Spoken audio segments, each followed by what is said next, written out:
नमस्कार। अगले वर्ष जनवरी में प्रयागराज में महाकुंभ का आयोजन है।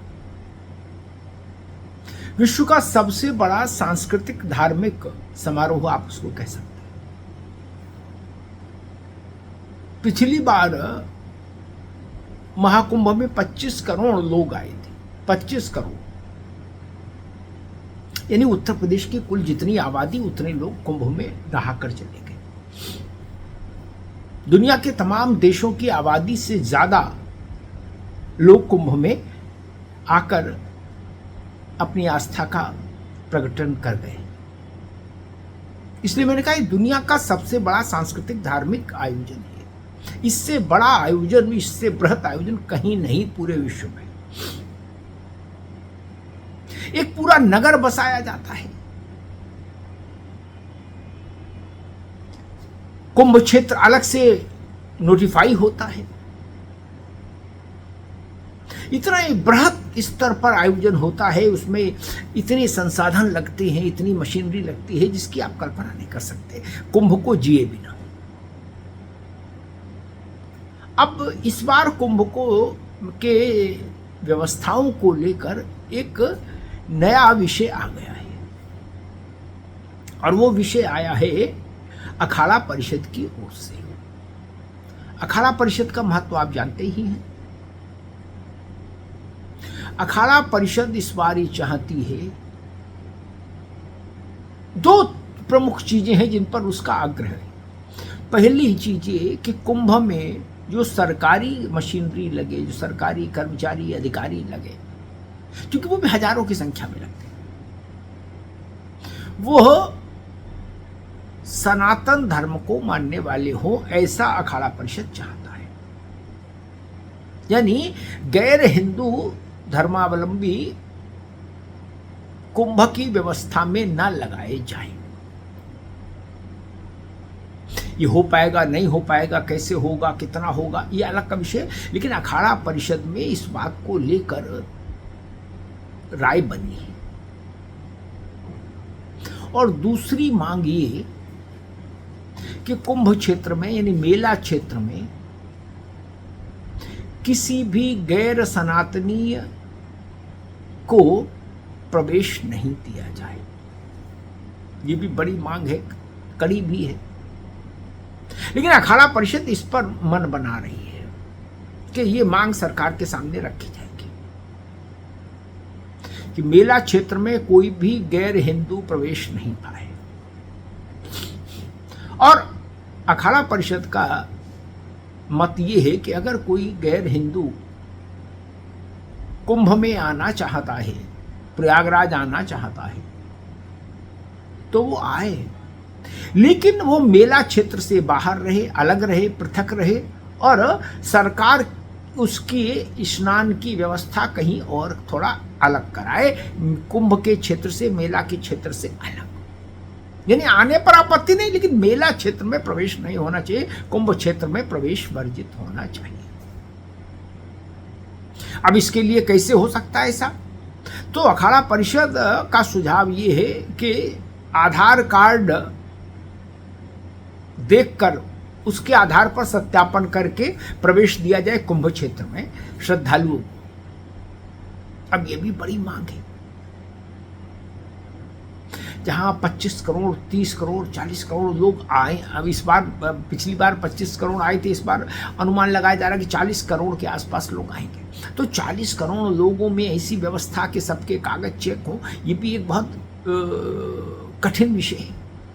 लेकिन अखाड़ा परिषद ने कल जो बैठक की अपनी, उस बैठक में साधु संतों का रुख यही था। अखाड़ा परिषद से जो जुड़े जो साधु संत हैं, जो निर्णायक भूमिका में, उनका आग्रह यही था। 6 तारीख को मुख्यमंत्री योगी आदित्यनाथ जा रहे हैं प्रयागराज, साधु संतों से भेंट करने, अखाड़ा परिषद के पदाधिकारियों से मिलने, ताकि कुंभ की व्यवस्थाओं पर एक गंभीर चिंतन हो सके, चर्चा हो सके और निर्णय लिए जा सके। अखाड़ा परिषद अपने इन निर्णयों को, अपने इन फैसलों को मुख्यमंत्री के सामने रखेगा और उनसे आग्रह करेगा कि भाई कुंभ में केवल सनातनी अफसरों की तैनाती करो और गैर सनातनी लोगों के कुंभ क्षेत्र में, मेला क्षेत्र में प्रवेश पर पाबंदी लगाओ। अब ये हो पाएंगे कि नहीं हो पाएंगे विषय, ये तो थोड़ा कठिन विषय कहना है, लेकिन साधु संतों के मन में ये बात आई क्यों, ये भी चिंतन करना होगा। आपको पता है कि कल जो बैठक हुई उसमें और आज जो बैठक है अखाड़ा परिषद की, उसमें इस बात पर भी चर्चा हो रही है कि पेशवाई और शाही, ये जो नाम चले आ रहे हैं कुंभ के साथ, शाही स्नान, पेशवाई, इनको भी बदला जाए। आज भी अखाड़ा परिषद की बैठक है प्रयागराज में और कहा जा रहा है कि इनके नामों को बदलिए, इनके नाम भी गुलामी के दौर की याद दिलाते हैं, मुगलों की।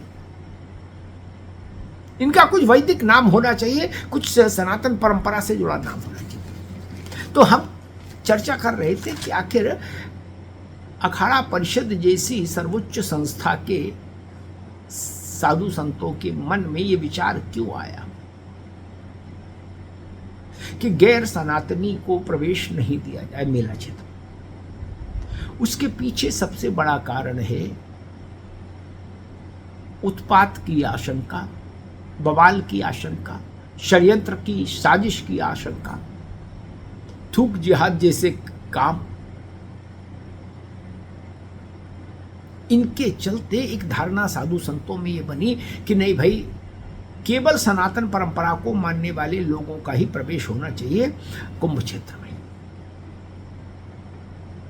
अन्यथा सुरक्षा का खतरा, शांति भंग का खतरा, धर्म भ्रष्ट का खतरा, कहीं कोई थूकेगा, कहीं कोई उसमें पेशाब मिलाएगा किसी चीज में, इस तरह का नाना प्रकार का उपक्रम चलेगा।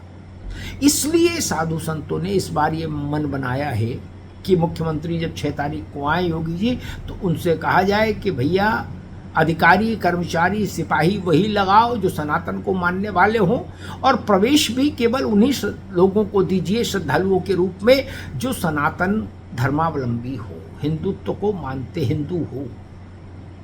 बाकी किसी को आना है तो प्रतिबंध नहीं, लेकिन मेला क्षेत्र वर्जित हो उनके लिए। बाकी वो आए, कहीं नहाए, कहीं घूमे, इलाहाबाद में पर्यटन करें, उससे साधु संतों को समस्या नहीं, लेकिन वो चाहते हैं मेला क्षेत्र पवित्र रहे, सुरक्षित रहे, भयमुक्त रहे, वहां धर्म की परंपराओं की परंपराएं अक्षुण्ण रहें और धर्म भ्रष्ट जैसी कोई साजिश वहां कामयाब ना हो। इसलिए ये बड़ा फैसला इस बार किया गया कि सरकार के सामने इन मांगों को पूरी प्रतिबद्धता और दृढ़ता के साथ अखाड़ा परिषद रखे। एक बैठक आज है प्रयागराज में, एक कल हुई थी, और 6 तारीख को खुद मुख्यमंत्री वहां हैं और साधु संतों के ही साथ रहेंगे। वो समझेंगे चीजों को, साधु संतों का मन जानेंगे, और योगी जी साधु संतों के साथ और साधु संत योगी जी के साथ स्वाभाविक तौर पर सहजता महसूस करते हैं, एक आत्मीयता महसूस करते हैं। तो इसलिए अखाड़ा परिषद को ये आश्वस्ति भी है कि उनकी मांगों पर मुख्यमंत्री पूरी गंभीरता से विचार करेंगे और जहां तक संभव होगा वहां तक अखाड़ा परिषद की मांगों को शिरोधार्य भी करेंगे। धन्यवाद।